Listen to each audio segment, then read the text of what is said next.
What up, y'all? This is your Don Israel coming to you live from Lit, asking y'all to subscribe to the channel. So make sure y'all subscribed, make sure y'all liking the videos, make sure y'all commenting, and make sure you turn on your notifications that let you know when new videos are dropping. We're dropping them daily, and you want to be on it because we on it, all right? So keep it lit, keep it locked, subscribe, we out. Marduce is a drink. Yo, motherfucker.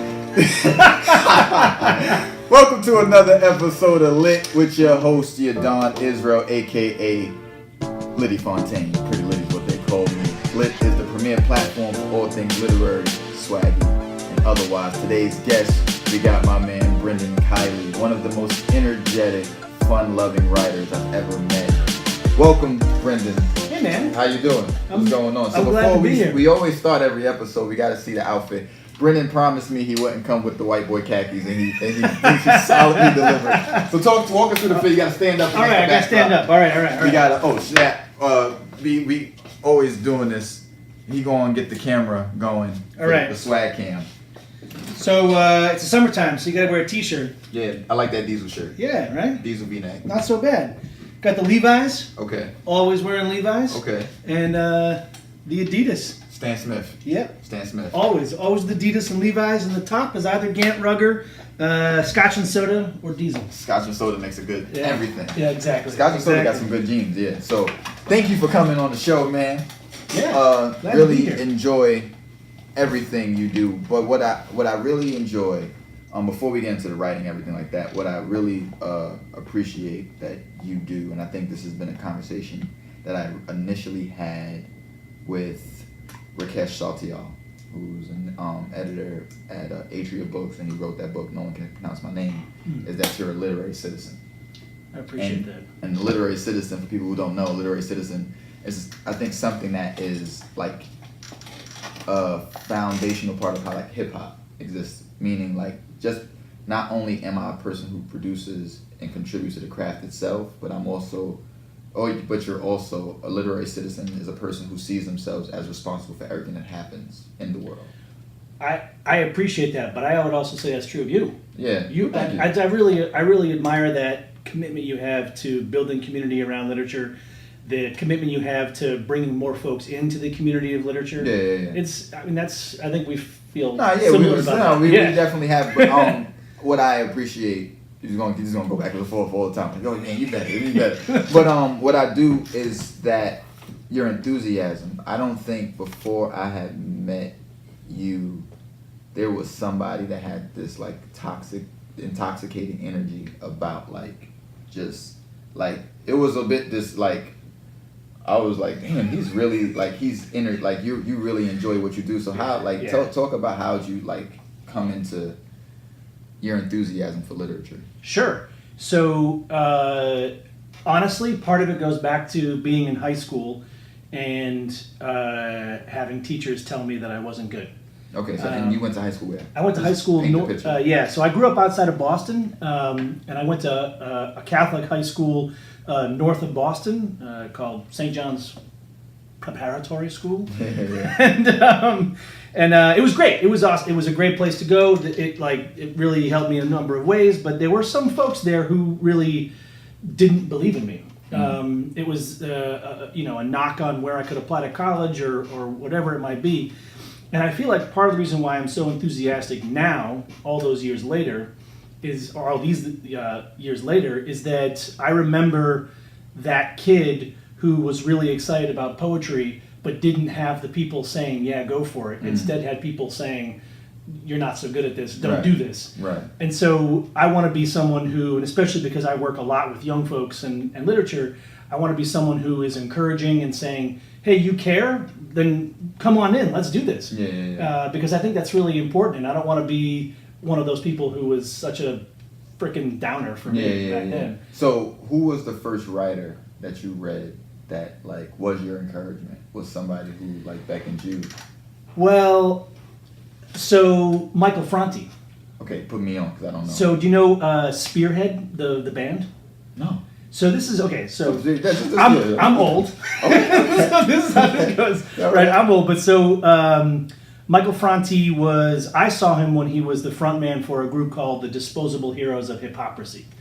and they were. I saw them live when I was in 9th grade. Okay. And they were fucking awesome. Can I swear? No. No, yeah, no. This is our show. Because I'm like, I just Like, realized. I feel like you're self-editing. Yeah, exactly. Thank you. I appreciate that. We're good. All right, so it was fucking amazing. So I saw Yeah. them when I was in 9th grade, and the way that he raps, his lyrics, the song that really did it for me was Television, the Drug of the Nation, breeding ignorance and feeding radiation on television. And he had this sense of like, he was super engaged in contemporary politics, like at the same time Fear of a Black Planet and these kinds of albums that were super engaged with politics. And he had this kind of hypnotic rhythm with language. And for me, that's how I first got into really caring about literature. That's dope. And I was super excited. And so I was I was interested in poetry. And I wrote tons of poetry when I was young. And that's what got me in. And then years later, I was moving from poetry into drama. I wrote plays. And then from that, exactly. Exactly. So that was the kind of trajectory. But it all began with poetry, and like I said, I'm old, so that was like back in like 1991 when I'm thinking about that kind of stuff, and when Michael Franti was part of the Disposable Heroes of Hypocrisy, and then he grew the band, and they became Spearhead. Okay. And they're still out there performing. They're great. Okay. Who else? What else do we have? So Spearhead. You're in high school. Is this the high school teacher tells you more or less ain't gonna be shit? Exactly. What do you do from there? College? What is it? So when I was in high school, I did have some support. I certainly had support, and I had a drama teacher. So I was an athlete. I was really into sports. I played basketball my whole life. I played soccer my whole life. I played volleyball when I was in high school.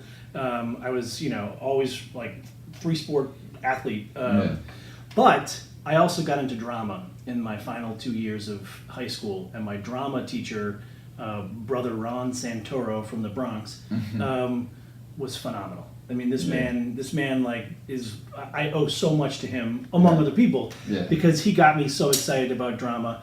And and so as I was applying to colleges and whatnot, I ended up going to Miami University. Of Ohio. Of Ohio, yes. All right, I had to make sure because Miami. Okay. Exactly. And so, and while I was there, I started my own theater company. Wow. And did performances, and that's what got me into writing and the sort of literary culture at the school. Yeah. Because I was involved in drama, and that's what kind of got me going. And then I, from there, working in college, poetry and everything else, I moved to New York City when I graduated, and I got a job in publishing, in book publishing, because it seemed to make sense. So back up. Sure. How does one start their own theater company? What does that look like on the ground? All right, so funding. Okay. Everything begins with money. Yeah. Everything ends with money. Okay. And your funding came. How did you get your funding? Exactly. So because I was in school, there were channels to apply for funding through the university. Oh, okay. So I could apply through whatever the funding they had for certain dorms and housing and student initiatives, and so I applied for funding because we had to pay for our sets, we had to pay for time in the workshop to build our sets, we had to pay for. And I had to pay for the vodka that I was able to get for the cast parties. I needed my money. So I would apply for grants to the school, and that's how and so I got it all. And the reason why I asked that question is because we putting this show together. Like these shows, very low budget, like under $500. But the reason why I'm asking for more transparency with things is because, especially in American culture, there's this thing that things are presented like, oh yeah, I just started my own company. Right. And so you not having that background, you think, oh, okay, anyone can do that. Then you learn all these fees, and you need this person, that person. And then when you start to inquire, you find out somebody knew somebody who had access. So for me, I really want to give like a peek behind the curtain for people who might want to do these things and want to learn what the real price of these things are. Yeah. Right. No, I totally get that. And I mean, that's why I had institutional support. That really helped a lot. Yeah. But I mean, this is before crowdsourcing. Yeah. And now I feel like that's the way to do whatever you want to do. Things, yeah. it's to, I mean, people crowdsource their own albums they produce. People crowdsource, Mm-hmm. you know, I feel like that's the way to do it. And that gets back to what we were talking about at first too, which is this whole notion of like the community. Mm. And it's, I think it's super important for anybody who's interested in the arts is the notion that I'm constantly giving to my community, I'm constantly giving back to my community, I'm constantly promoting community, because the community is always there supporting me. People are going out buying books, people are going out, maybe they're throwing extra dollars on the crowdsourcing. Yeah. I feel like that's really what the arts is all about. Yeah. And I think that's just what that the human experience is all about. And I think that when it comes to books, and it's interesting, like you brought up that hip hop, rap, in a way was your interest in the literature, because I feel like hip hop in a lot of ways doesn't get the credit it deserves as being one of the foremost arts that celebrate language. Yeah. Right. There was a study or an article that came out I think 2 years ago, or maybe last year, about how hip hop had the vastest vocabulary of all the musical genres. It uses the most words or whatever. And I've said this on several episodes by this time, several other interviews, how I first learned my first love for language came through my father teaching me how to rap. That was how I learned to speak. Oh wow. So everything about how I understand to write was an extension of the musicality that comes from language. Yeah. The sonic quality. Yeah. And I know how to write by ear. I was so it was I was always proficient at it, not because I read a lot, but it's because I listened a lot, and I was that you can tell something didn't sound right, right? There were certain lines and certain sentences that would develop simply because it sounded good. Yeah. And then it became a question of all right, it sounds good, but is it really good, right? No, absolutely, because you got to follow your ear through through it all. I feel like that's where great literature in history begins. Okay. Because Homer's The Iliad and the Odyssey wasn't initially written. They were oral. It was an oral tradition. It just makes absolute sense to me. Yeah. I know that some people are really smart, and they read. They'll pick up a book and they'll read in chunks. They're visual readers. Yeah. And it's I get this paragraph and I'm done with that page and I move to this paragraph. I can't do that. Even when I read a book, I sound out every word in my head because that's somebody told me that I had a stunted education, and I was like, okay, fine, but I actually really appreciate the sound of language, and so I feel like that's so natural. Yeah. So talk about, you make the transition from theater company to the publishing house, working for publishing. What year is that? How old are you? Just so we get the timeline. Yeah. So that's I moved to New York in 1999. Okay. And I started working for a literary agent. And I had a job with the agent for about 6 months. How old are you at the time? I'm 22 years old. Okay. And I'm smiling because we both appreciated each other as human beings. But I was a fucking terrible assistant. And about terrible things. I probably showed up a little late sometimes. Probably couldn't get the tasks done that were required of me. I was 22. I was phoning it in. Yeah, but this is in her apartment. She made me wear a tie to work every day in her apartment. There were all kinds of things here, right? So it was a little weird. I wasn't used to this. Yeah. I had to wear hard-soled shoes. Give me a break. Yeah. So anyway, not for this. So anyway, luckily we left. We parted ways on amicable terms. But and then I worked for Random House for a year and a half, and then I worked for Little Brown. Working for Random House, doing what?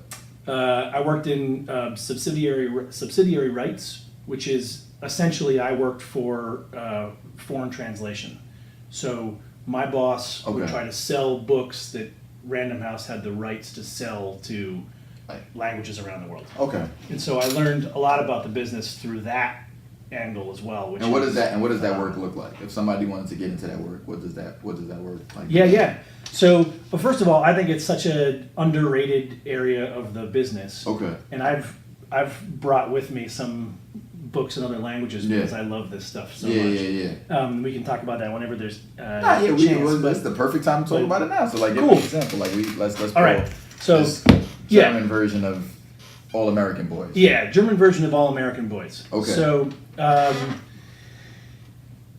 So in these instances, the authors have retained their rights, and so essentially our agents and our agents, employees and whatever are selling these books on our behalf, Right. selling the content of our original book on behalf of us to publishing houses around the world.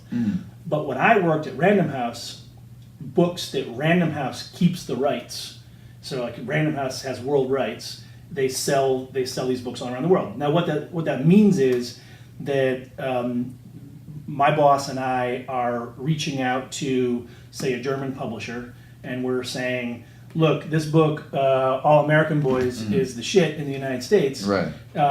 And we think it because it deals with institutional racism and sort of oppressive police authority, we think that kind of storyline is going to be really interesting to your German readers who are fascinated by A, American culture, and B, have a history with oppressive police states. And so we make that sort of pitch and that sell, and then someone else picks it up. And so in this case, this German company picked up All American Boys. Now tell me, if you know, since you worked in subsidiary rights, how this happens, how a book goes from having a kid holding their hands up to a smashed soda can.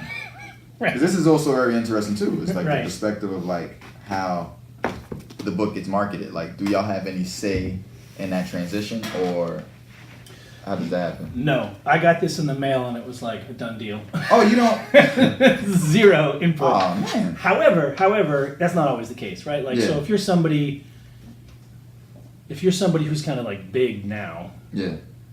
my guess is you're going to have, you have more power. So Yeah. like a really pretty big well-known author is probably going to have some More say say, in what goes on. And truthfully, I've had a little bit of say in some of my other work. So like for the Last True Love Story. So I'll just back this up. Back it up, pause. My first book is The Gospel of Winter. Okay. That was my first book. It's been published in 10 languages. Damn. And I'm super proud of it. You're like the Nicholas Sparks of this shit. yeah, except that this is like about the scandal of abuse in the Catholic Church. And So you're like the spotlight of this yes, shit. exactly. The Boston Globe. I prefer that, being from Boston. But I was very fortunate because I lived for 1 year in Italy. Okay. I'll get to that story in a second. And while I was there, this book came out in a number of languages in Europe, and so I was able to be there when that came out, which meant when the book came out in Italian and was coming out in Italian, I had a little bit of say. I could say, I don't like that cover, I prefer this cover, because I was there. And most often it's the case, like, when would we ever be in all these countries where our books come out? Books come out in other languages. But so The Last True Love Story, which is my most recent book, not only does it have a different cover in, say, Spanish, it also has a different title. Yeah. And likewise in the Italian edition, Yeah. it's a different cover, and it's actually the same. They changed the title in the same way in both of these languages. Right. Instead of it being The Last True Love Story, it's something more like, the history of the most beautiful love story of the world. But I had zero say in these covers. Okay. So I just think it's cool, though. Frankly, I think I like the Spanish edition more. So when you get new books, when you get books pushed out in different, and I want to see this. Yeah. Do they actually it seems like it, so the Italian? Yes, that's book the Italian. doesn't have your picture in it, but the American book does. Yeah. And so you probably can't answer that, but I'm just personally very interested in do they think your face is not going to sell in Italian? I mean, I don't know if anyone thinks my face sells anything, but I think, but I'm glad that at least it's on a couple of covers, so my mother can be proud. I also think it's just like in some cultures they just don't have that. They don't have that sensibility. They don't have that same sensibility. Okay. But not always. It just depends. Here's one thing I love about this book, though. is that they also have artwork on the actual cover on the inside. That is fly. So if you want to fly book itself, exactly. Get the Italian version of the most beautiful love story in the world. Exactly. Published in Italian. So let's go back. Yeah. You talked about working at Random House as subsidiary rights. Mm-hmm. Then you said Little Brown. Then I moved to Little Brown. Doing what? Same thing? No. So I wanted at the time that I worked at Random House, the publisher of the Crown Publishing Group was a guy named Chip Gibson, who's a genius and somebody I really looked up to and admired. And I remembered him saying in like an all-company meeting, he said, if you're going to be an employee of the Crown Publishing Group, no matter what role you play in the company, you should learn to think like a publisher. Okay. Meaning you should think with like a global perspective. You should think with like know as much of the business as possible. Yeah. And I thought that was a brilliant piece of advice. So that it wasn't just me and my little workstation and my boss. When I was trying to sell the book to someone else, I was also thinking about the covers. I was also thinking about production. I was also, So I moved to Little Brown to have a position to have more global perspective. Yeah. And so I worked for the associate publisher of Little Brown at the time. And I'm very interested in this thinking. Yeah. Now, shifting your thinking to a publisher, what were some of the things you began to notice from that perspective? Like, and as an institutional culture that literature is, what are some of the things that you picked up pretty early? Well, I would say it's like a step back in that if my job is to get materials, if I'm working as a foreign rights salesperson and I'm trying to get my material to sell to the German publisher, one thing about taking a step back and having a better understanding of how the other departments work is that I'll have more patience for, say, the people who are working on interior design, because I might not have realized the vast amount of work that it takes to design the interior of a book. And so if I don't have my files fast enough, instead of like, shitting on my coworker, behind their back, I have more patience for people and I understand their jobs more. I think that's a valuable thing. Yeah. And two, I think that sort of to have that more global perspective, I think that helps think about how you're working as a team and you're responsible for all these other people's livelihoods as well. And so I almost feel like I have more incentive to work harder when I know that I'm thinking like a publisher. I'm thinking like we're all in this together. Right. And that's sort of, but also that's kind of like my theme. But that's what I was going to say. That seems to be the foundation to me. That sort of thinking is the foundation of what a literary citizen is, or even a global citizen, of somebody who sees like, no, it's not just what affects me. What affects you has nothing to do with me. It's like, no, if this affects you, it does affect me. And so solving my problem or helping you solve yours is a way I solve mine, right? So exactly. When do you come to, after you at Little Brown, when does writing become my way of being? Yeah. So I finally quit Little Brown because I wanted to be a writer. Right. And this was in 2004. Okay. And so I quit. I'd saved up some money, and I was like, cool, I'm just going to write the great American novel these next 3 months.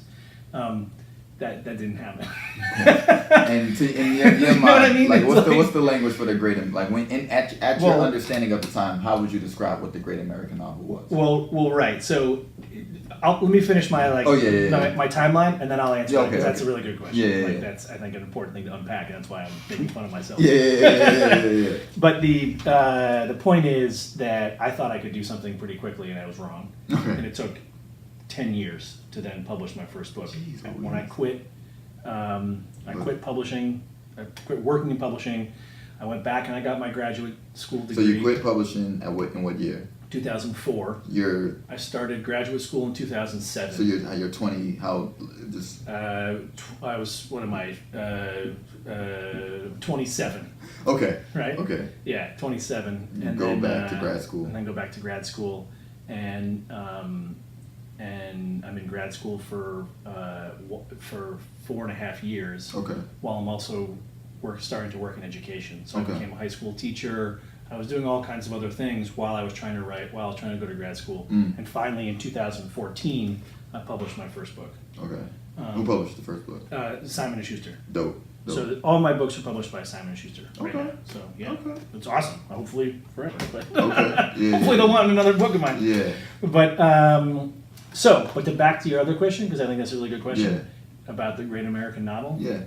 Because we've had conversations like this before too. I think about like how people think about literature. And this goes back to like giving hip hop its due for the kind of way that it introduces language, the way that it uses language, the way that it, to have, it should be wearing that badge if there's some badge to wear of literature in my mind. And so the great American novel back then, as my thinking went, was some kind of book that encapsulated in its entirety a kind of, this is the social state of America today, like a book that was like, this is the tell-all expose. Yeah, if you it's read like, this, you never have to. Yeah, exactly.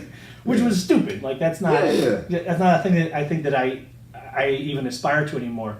Nor do I even like the phrase "the great American novel." Right. Because I think that one of the things that's most important to think about when we think about America is that it's pluralism, meaning there is no singular story. There are multiple stories. And so the only way that I could think about, I would prefer to teach great American novels class, and you're getting like, 7 different perspectives, and knowing that in and of itself is too limited and not a full enough perspective. I mean, that was part of the. And I was literally going to transition into this about like literally like how did you and Jason meet? Because y'all have like how many books together? We have one book together. Yeah. And Jason has like 80,000. 15 books by himself. But in terms of like how a book like this comes together, I think this the beautiful thing is like this is one of the few times because literature is one of the most solitary sports. Yeah. If we were to call it a sport, it's one of the things you do quote unquote alone. I mean, you have your editor, but it's like seldom do you ever see another person's name on the cover of the book. And to me, it was even like I was like, damn, like how does that actually work? 2 people write in one book. Well, so the shortest way of describing this is that when The Gospel of Winter came out, Jason's debut novel also came out, both published by Simon & Schuster. When I Was the Greatest. Yeah. Yeah. So Simon & Schuster published both of those novels in January of 2014, and they put us on a tour together. And we were going to different bookstores, and we were going to speak at different festivals and various things like that together. And meanwhile, in 2014 was a year when major news story after major news story of police brutality, brutalizing, killing, murdering young people of color over and over again was something that we were sort of witnessing as we traveled the country, witnessing this narrative unfold. This is also when, what's his name, Sterling, who was the owner of the LA Clippers. Oh, Don Sterling. Don Sterling. With don't bring black people to my game. Yeah, like all that. This is the when we're sitting in airports, this is the news story that you're seeing on the news, and it forces Jason and I, who are becoming friends, to begin to have more real conversations about race in America. Jason is a black man who grew up in D.C. in a nearly all black neighborhood in D.C. I'm a white man who grew up in a nearly all white neighborhood in Boston, and Boston in particular is so problematic when it comes to stories of racism and a culture of racism. And so he and I were talking about a lot of this stuff and really kind of digging down deep with each other about where we're from, about attitudes that shaped the neighborhoods we grew up in, and as the time went on, we both were talking about how, as writers, and especially writers who deal most predominantly with young folks, how do we respond to this moment, this beginning of this next chapter of a civil rights movement that's been going on for so long. I mean, Black Lives Matter is in the legacy of the Silent March of 1917. I mean, this is all connected. And so he and I thought, wouldn't it be more interesting to write a book together not just Jason writing a book on his own and not just Brendan writing a book on his own, but if we wrote a book together that was specifically race conscious. So Jason's writing the perspective of a 17-year-old black boy, and I'm writing the perspective of a 17-year-old white boy, and we're talking about, for lack of a better analogy, when Martin Luther King Jr. made that speech at Grosse Pointe High School in 1968 when he spoke about two Americas living side by side, Right. how we could put two boys who go to the same high school, who live in the same town, or going to the same party on that same night, how their lives are, it's two different Americas. Yeah. And Rashad, the black boy, is brutalized by a white police officer, and Quinn, the white boy, witnesses this and knows the police officer. Right. And the idea was we would come at that as directly as possible, as honestly as possible about Right. race. And it's not like I'm not going to sit down and write a first-person novel from the perspective of a black man. That's just like It's been tried. It's been done. It's- It's been done. and- I mean, I'm not saying you Yeah. do it, but I think that's even like from the perspective of like me as a writer. I think that my writing has improved immensely when I stopped trying to write for like the other or whatever. Like Yeah. trying to get into the head of white people and try to figure out, because it's like I don't know. So me to try to write from that perspective is completely eliminating the conversation, and it becomes a monologue. And I think that's what I don't even think like that's what I think makes this book. Did I say I think again? That's what makes this book valuable, is that it's a dialogue. And I think literature Yeah. has I think how can I say, like a sort of ground level inherent based monologue system, because like with this, with books you don't really get to converse with. You read it, you take in what's being given to you, but unless you have like a book club or you're taking a class or you're going to reading, there's like little call and response. Yeah. Which to me is like what hip hop is all about, which is the call and response. Like Yeah. a person can make a song, but if you go and perform that song and people don't dance to it, you can still perform that song, but you have to also account for the fact that people ain't dancing. So it's like, what do you ultimately, what were y'all, what was the conversation y'all were trying to have with kids? Because this is also what's interesting, is that this is a book for young adults. Yeah. So what conversation did y'all expect to have with kids, and what was the conversation that you actually ended up having with kids who read the book? So that's a great question, because I think our initial expectations were, we don't know what the fuck we're doing. Yeah. We just gotta, but we feel responsible to have some kind of story down, so that young kids can talk about Rashad and Quinn and the fictional Springfield of this book, and not have to talk about their own personal experience in class, or talk about Mike Brown or Eric Garner or Freddie Gray, or all these stories that were around at that time. So the idea was we give people a tool to have conversation, because literature can be that. Literature can be a springboard for conversations about the larger community. Right. And it's sometimes easier to talk about fictional characters than it is to talk about your own self. Mm-hmm. So that was our initial goal. However, now as we tour, and we tour together a lot, and Jason's on the road right now. He's always on the road. He's always on the road. But we've done so many presentations together, and often the case now is that people talk about the book a little bit, but it becomes a springboard to talk about really to share their own stories. Yeah, and that's amazing. And like I feel like very humbled by these moments where people are willing to share with us their stories, and these are young kids. Yeah. I mean, that's a whole other project, but like we have some heartbreaking stories, as Oh yeah, you can yeah, imagine. yeah. And also, Now, living these ones. heartbreaking stories, are they on both sides though? Are these one-sided stories? Because I think what's interesting is that like instead of trying to just let's get into Rashad's head all the time, or like kids like Rashad, like there's a lot of well-meaning. What starts off as well-meaning, let's say, the black kids, turns into this very condescending, like second coming of a savior complex, sort of in like a benevolent racism that it becomes insidious. Has there been any sort of, has you seen that from like white kids who are from places of privilege who are responding to this book, if they are responding to this book. Yeah. I mean, and I think part of when I think about my own whiteness, and I think about how whiteness plays a role in my life every day, and for me to like pretend otherwise is to perpetuate that insidious racism. Yeah. And I think about how often other folks that we're talking to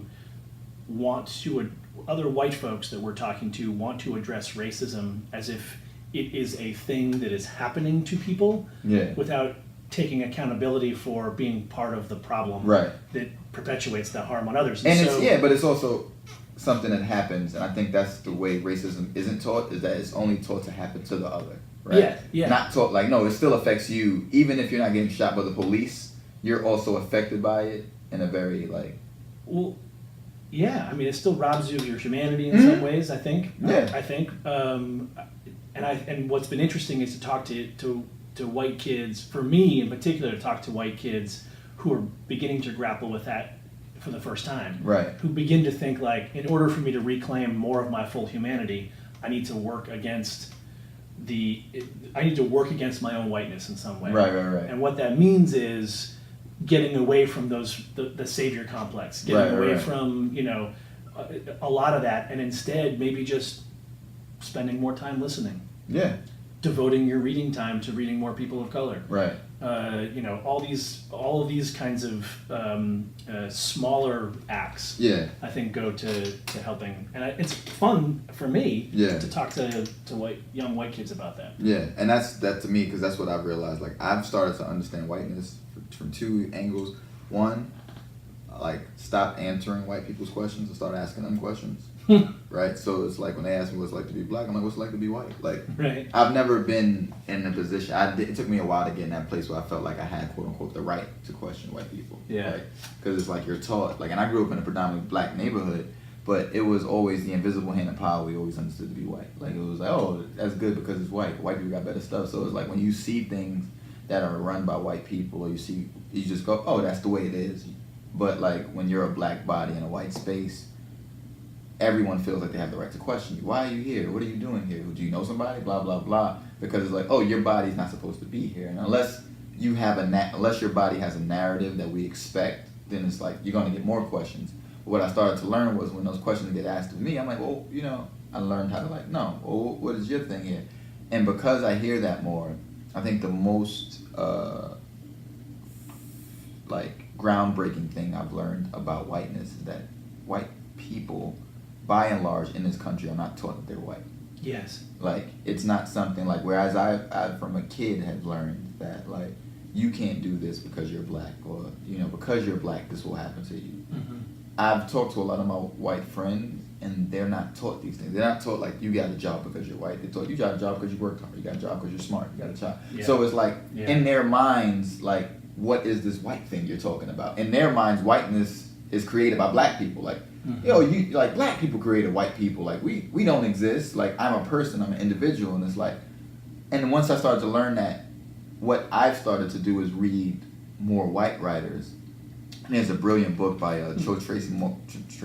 Toni Morrison called The Playing in the Dark, and it's a little critical collection, and she basically studies whiteness, and she looks at white writers and how they navigate whiteness. And what she shows is that white writers do not know how to navigate whiteness without an other on the page. So they navigate their whiteness always through a body of color or a body that's othered. Yeah. That's how they exploit. But amongst them, like if you stared at the mirror, you'd be like, well, what? Like you can't really. And I've really found that to be like really crucial to how I started to evolve my writing. Of like, stop trying to answer other people's questions. Yeah. Ask your own questions, and then ask questions that you're concerned with really being answered. Yeah, I think that's really important for all of us to think about as writers, and I think it's really. I'm in my mind as I'm listening to you, I'm also sort of like processing this notion of like, well, what does it mean to explore, like, what do novels with white characters look like, where white characters are exploring race only with other white characters? Yeah. And so there's a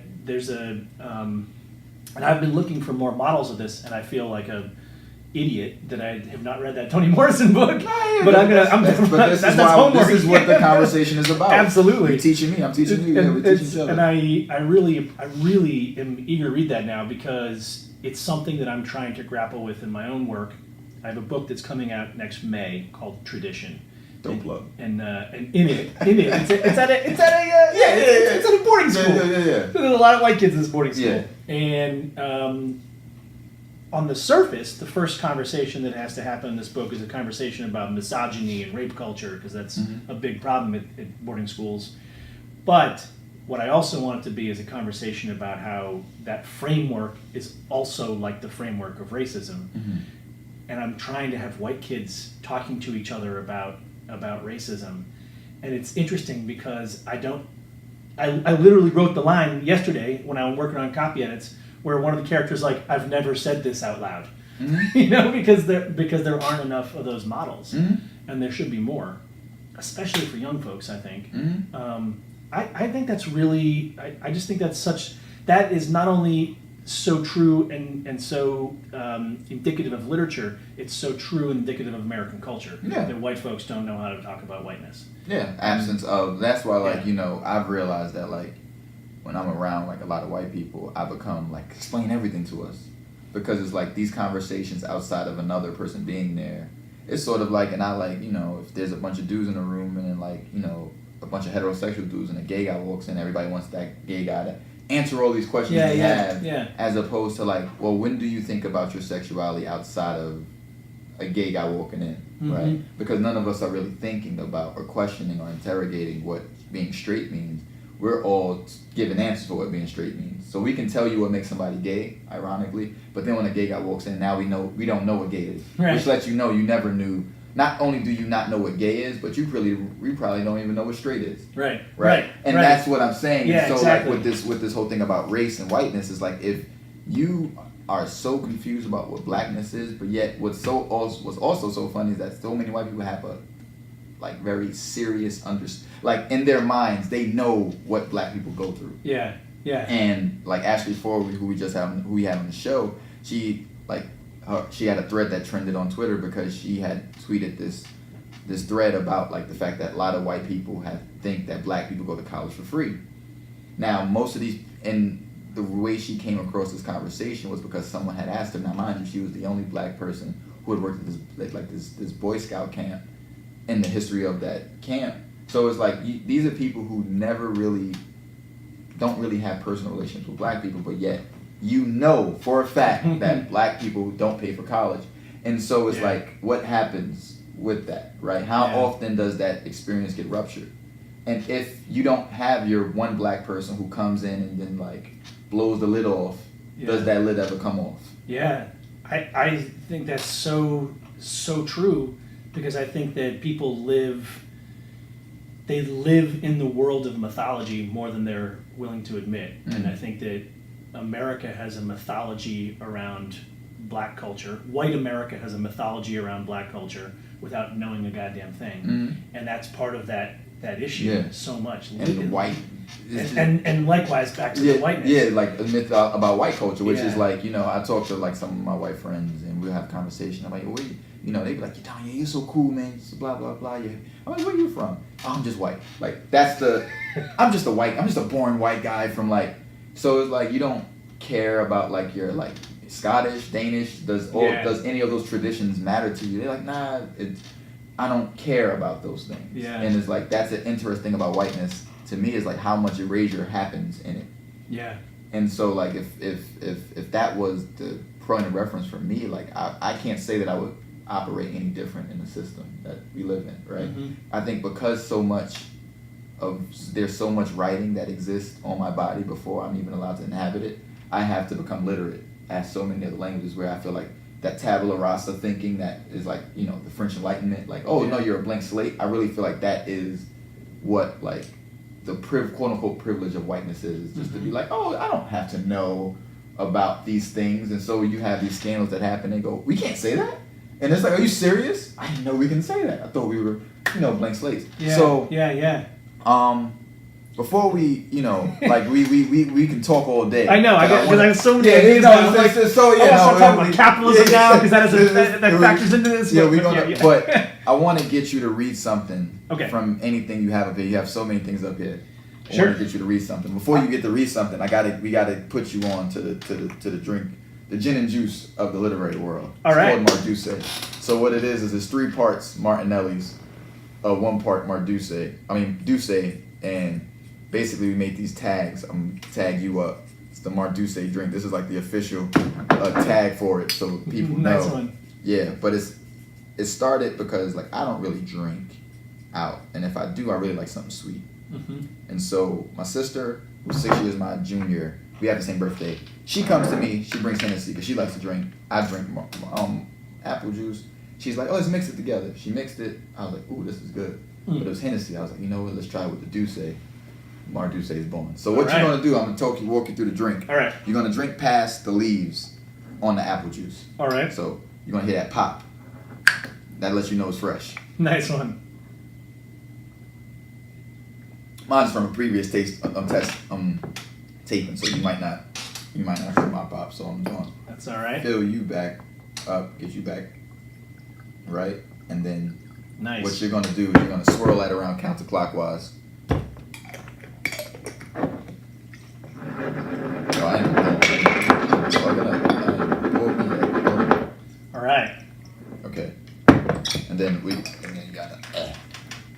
Let's, cheers! Thank you for being on the show, man. Hey, glad to be here. Thanks for having me. Oh my God, that's delicious. Yeah. I always know someone It's thinks a drink is good when they look at it. Like Yeah, they look like what's in it. I'm like, because I've never had this. This Duce. This Duce? Yeah. So this is a sweet drink. I feel like it's just something that goes down easy. Doesn't come up rough. Yeah, exactly. I got you. So give us, please, bless us with a reading from something. All right. You got so many books here. Like I got so many books. First, I have a gift for you because this is the audio book of The Last True Love Story. All right now. So if you talk about Sonics. So exactly. And I feel very fortunate because this goes back to an earlier conversation. I did have some say, and I got to finally pick the person who read this aloud. Who read it? Well, he's an actor, and he's a Kirby Hayborn. Yeah, Kirby Hayborn. He's an actor. He's an audiobook actor that I met at a festival. But the whole reason why I knew that I could do this is because Jason and I were talking one day, and Jason was like, "Oh yeah, they're gonna have this actor. They wanted to have this actor do the voice for Rashad in All American Boys." And I was like, "Oh, that guy's awesome." And he was like, "No, he's a black person that white people like." And I was like, "Oh shit." And it was like So, but he was like, I put in my own call. I'm making it so that my friend can do my audiobook. Yeah. Because he's from my neighborhood, he knows the voice. It's like, it's more authentic. Yeah. And I was like, wait, what? You can choose who your audiobook actor is? And he's like, yeah. It's my book. Yeah. And so finally, I learned. And so anyway, I'm very excited about that. But that's for you. Thank you, man. Kirby is awesome. I'm just going to read the very beginning of The Last True Love Story. Take us through it. Now give us, paint the picture. Got you. What is The Last True Love Story? Oh, the prologue tells us. The prologue. So I tell you what, I'm going to do 2 things. One, I'm going to show you, this is the hardcover. Mm-hmm. But I'm very excited because the paperback comes out next month. Okay. On September 5th. Okay. And it has a new look, which I like because I think it looks a lot like an indie movie. All right.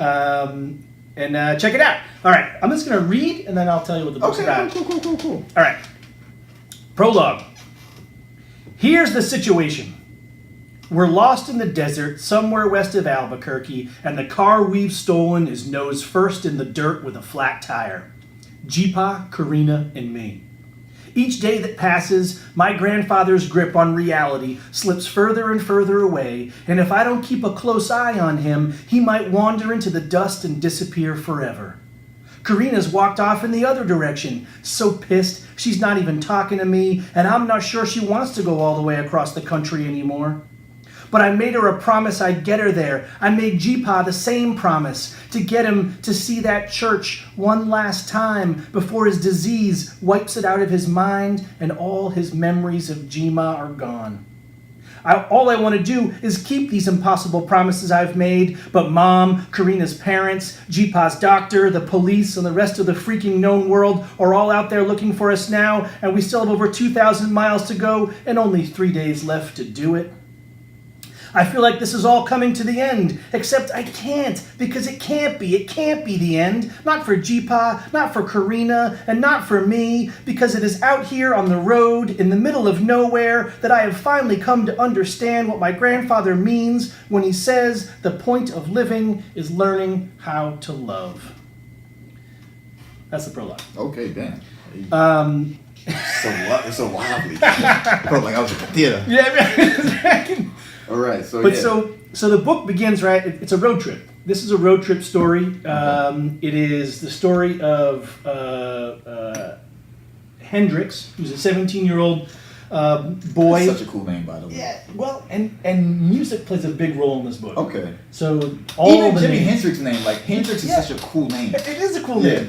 And the character's name is actually Teddy Hendrix. And it's an homage to my two of my close buddies, one whose name is Ted or Teddy, and the other one whose name is Hendrix. And so I'm putting them together. It's an homage for my friends. That's dope. But this book is based on a real adventure that I had with my own grandfather. Okay. My grandfather died. Maternal or paternal? Paternal. Okay. My paternal grandfather died with Alzheimer's disease. Oh.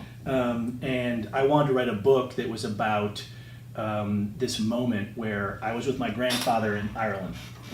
We went back to the town where his family is from in Ireland. Mm-hmm. And I thought I was going to interview him and I was going to get all these stories of like the hard scrabble Irish immigrant life in Worcester, Massachusetts, like all this nonsense.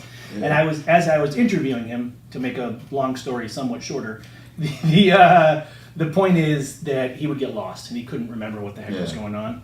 But he always had an anchor, and he would grab me as I was interviewing him and he'd say, "Brendan, this is why I love your grandmother.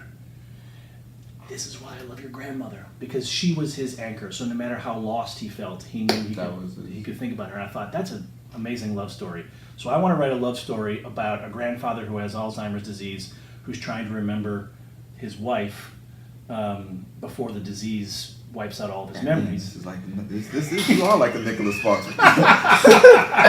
Yeah, I know. I hadn't read the Notebook yet. Anyway, and the point is, then there are these two teens who are trying to get this grandfather from Los Angeles to upstate New York so he can go back to that town where he's from and try to hold on to those memories. And those two teens, of course, fall in love along the way as well. Mm-hmm. The trick about the book is that it's all about music because, and this is true, music is used as therapy for Alzheimer's patients. Oh yeah, like it brings the memories. Yeah. And so Karina, who's the young woman on the road trip, is a musician, and she's playing her own songs. She's playing contemporary songs, but she's also playing classic rock songs from the grandfather's era because he's a Vietnam War vet.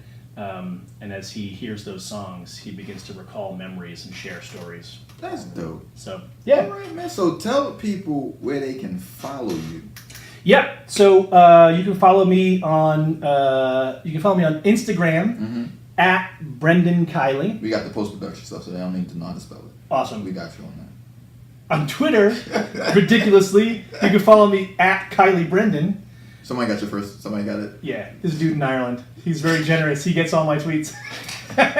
and you can follow me on Facebook, too. I'm on Website? Yep, BrendanKiely.com. Okay. All the info, it's all there. All right, and we getting better.